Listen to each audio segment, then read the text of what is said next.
Renogy 100Ah LiFePO4 Battery promises pro-grade safety, cold weather charging, and app-connected convenience. Either we've reached worry-free off-grid power or we're stepping into expensive tech roulette. On paper it sounds wild. Over 60 BMS protections, an active backup protection that supposedly breaks the circuit if things go sideways, self-heating that's 20% faster, Bluetooth monitoring, a V0 fire retardant casing, wobble-free internals, and water and corrosion resistance.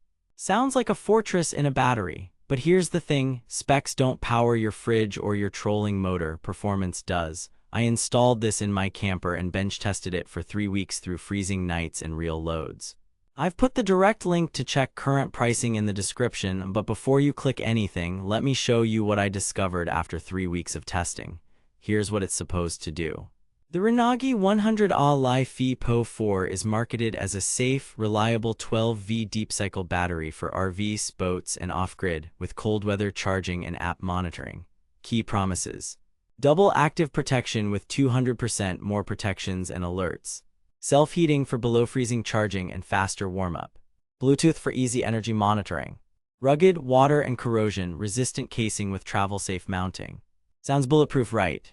Pretty bold claims, but here's where things get complicated. Reality check. They claim 200% more protection.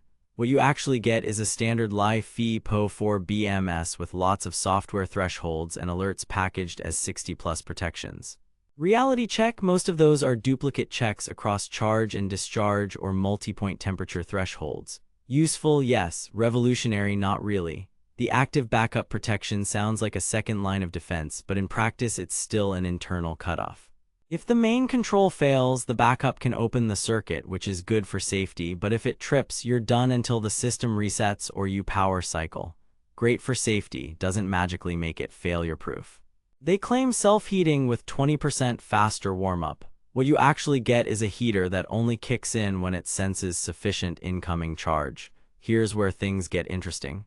With weak solar on a cloudy winter day, the heater may never activate, or it sips what little current you have just to get the cells into the safe zone, leaving little for the actual charge.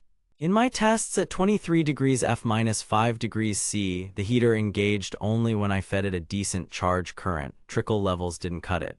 The plot twist: you can lose time and some capacity to heat before you even add usable amp hours. They claim Bluetooth makes energy monitoring easy.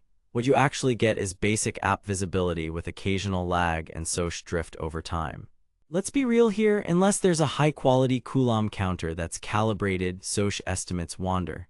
After a couple days of light parasitic draws, my app reported about 7% higher SOC than a shunt meter. I also had a few random disconnects past 10 to 15 feet. Helpful, yes, but not a replacement for a dedicated shunt. They imply travel-ready and big power capable. Here's where it gets mathematically impossible. People pair a single 100Ah with a 1500W inverter and wonder why it trips. 100A continuous discharge at roughly 12.8 V is about 1280 W on paper, and that's before inverter inefficiency and surge.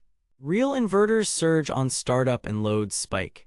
In my 1500 W kettle test, the BMS shut down within seconds. That's not a knock on Renogy specifically, it's a reality of a 100A limit.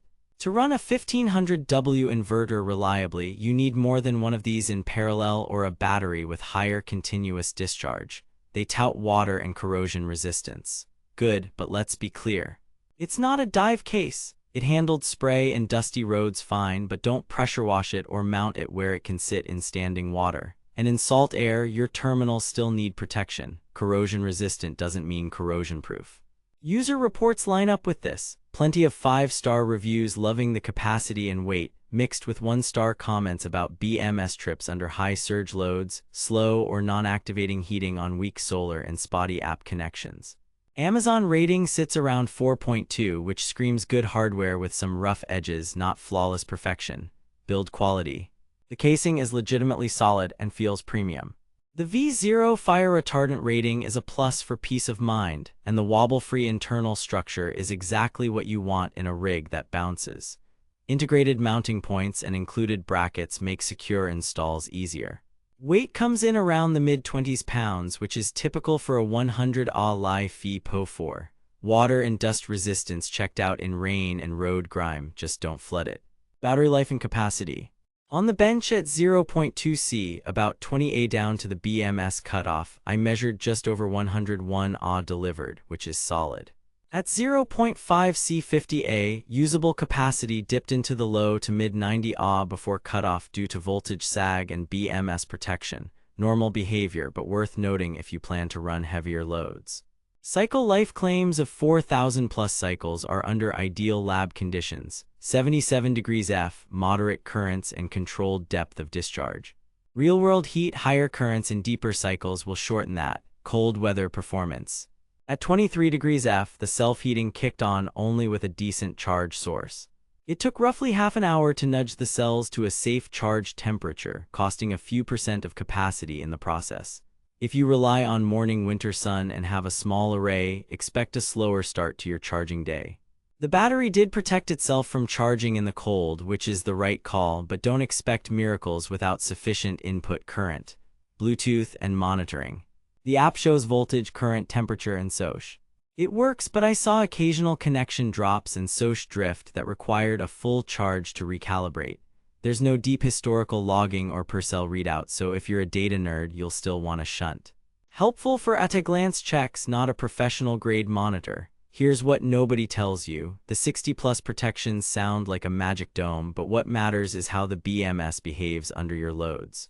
If your system pushes near 100 A or uses an inverter with big surges, you will hit the wall. And if you winter camp with minimal solar, the heater may not save the day.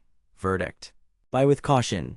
If your use case is modest loads, fishing electronics, a small inverter under 1000 W, or an RV with paired batteries, this can be a solid option. The case is robust, the capacity is real, and the safety features are better than barebones budget packs. But at $593.99, you're paying for features that can underdeliver. The self-heating needs real charge current, the Bluetooth app is basic, and the 100 A limit caps inverter ambitions. Consider alternatives. SO Case 100Ah heated Bluetooth model around a similar price with a serviceable case, or Battle Born if you want top-tier support and can stomach the higher price. Skip this unless it fits your exact use case and load profile. Thanks for watching. If this review saved you from wasting money or helped you find something actually worth buying, I've put the link to check current pricing and read more reviews in the description.